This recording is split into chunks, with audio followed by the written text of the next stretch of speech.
Good morning, guys. Pastor Jody here from Bibles and Bread Ministries.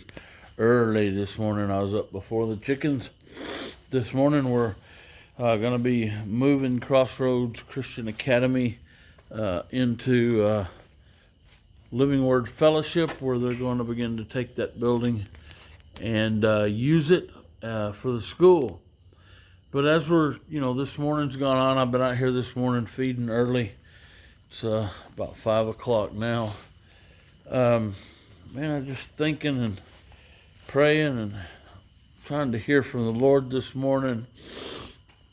And the word I kept getting was a great reset.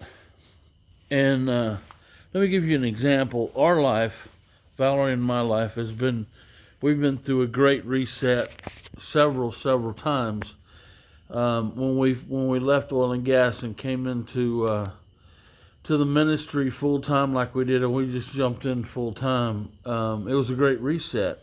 We had a lot of debt. We had vehicles, that we had financed and all of those things. We had nice vehicles. We were traveling all the time. I had a big truck. Had to have that for what we were doing at the time and all of that,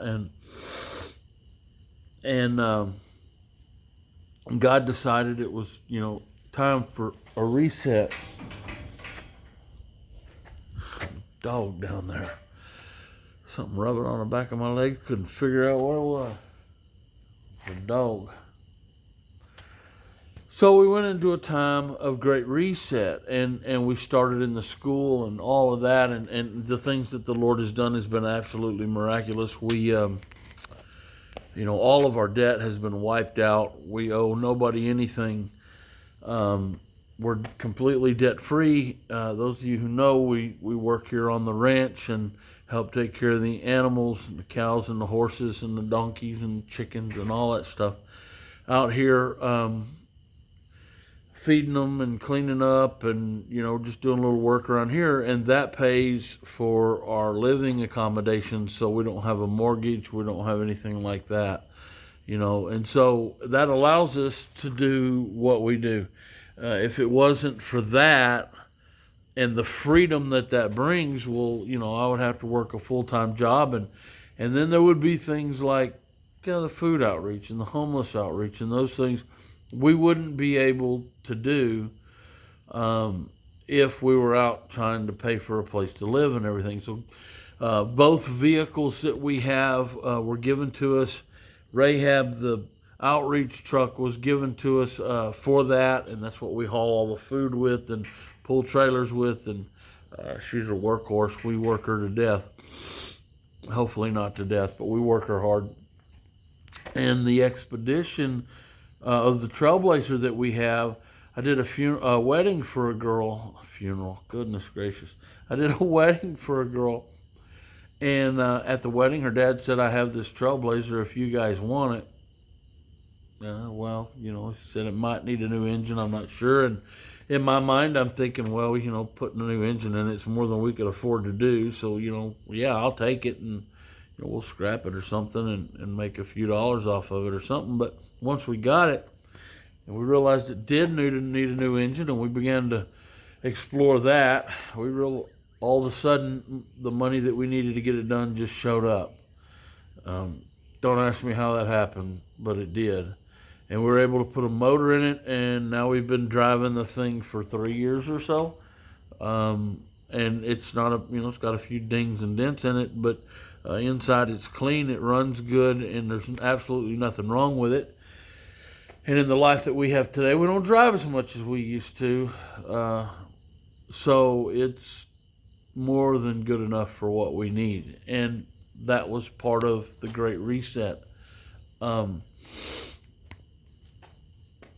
As we went along there at the school and we ran out of room, we needed a bigger place, and so we reached out to a friend of mine at Living Word Fellowship who had a pantry that at that moment was going unused due to some health issues and stuff. And so he said, yes, we can use it. So we moved into the pantry, but we quickly realized, it has no electricity in it. We can't put our freezers in it. We can't do any of that kind of stuff. So How are we going to afford that? Not much less afford an electric bill on the pantry, and the cooler runs. The cooler's expensive in the summer. And somehow or another, we've made that electric bill every single month.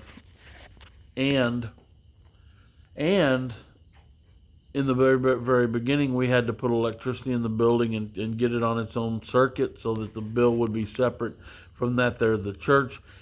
We had a cooler unit that went down that was about $3,000 or $4,000 to replace. Just in materials without labor was $3,000 to buy it. And it might have been more than that. So, we're 10 grand or better into this deal. How are we going to pay for it? But every time we needed the money showed up. And for us, 10 grand might as well be $1 million. Really, it might as well. I was worried about paying the $100 a month for the trash service when we first moved over there. But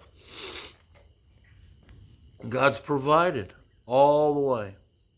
And then suddenly we get settled in and we get comfortable, and another shaking comes. We find out that due to no fault of their own, that Crossroads lease was not going to be renewed. So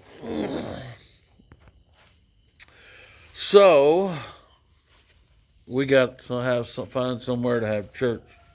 Well, it just so happens there's a building around the corner that hasn't been used in a little while. It was empty, and we had the opportunity to at least discuss moving into it. We met with the pastor of the church, and as you guys know, we moved in there about a month ago or so, and we're still trying to get some things done. We're trying to get the ceiling painted where it had some leaks. It does have a new roof on it now, but at one time it needed a roof and it had some leaks and some stuff like that. So we're trying to do that. He's let us use the building for the moment, lease free. So it's better that we need to leave that building better than we took it. If we stay there long term, of course we want it to be nice and take care of it. But if we're only there for a short period of time, I still want to leave the building better than I got it. In the book of Matthew, chapter 25, it talks about a lot of those things, and it talks about the talents that were given to those three dudes, right? The rich ruler is going to go away for a while. And so he needs somebody to handle his money, so he gives it to these three guys, and one guy he gives 5 talents to, because that's his ability to handle that. Another one he gives I think 3 talents, and another one, something like that. Don't quote me on the numbers. You get the idea. And a talent was a lot of money back in those days, and told him to take care of my money. The first 2 took the money and they invested it and did different things with it and grew the money. And when he came back, there was more money. And the last one was scared, and he wasn't willing to take any chances with the master's money. And so he didn't step out in faith and do anything with it. And the master was not happy with him. Why is that? Because he didn't better what the master had given him. He didn't expand what the master had given him. He didn't do more and make it better and make it more and use it, because he was afraid.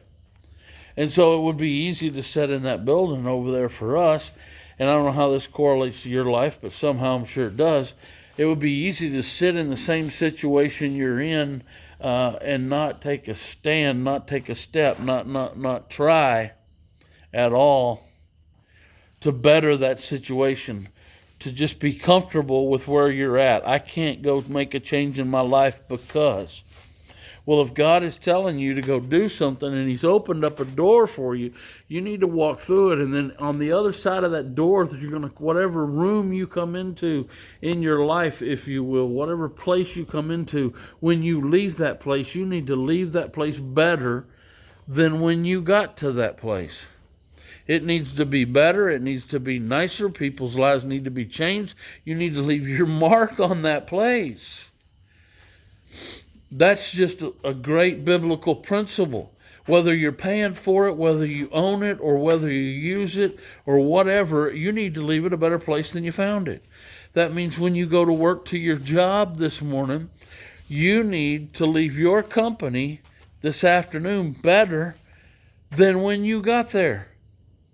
Because you've been entrusted with something.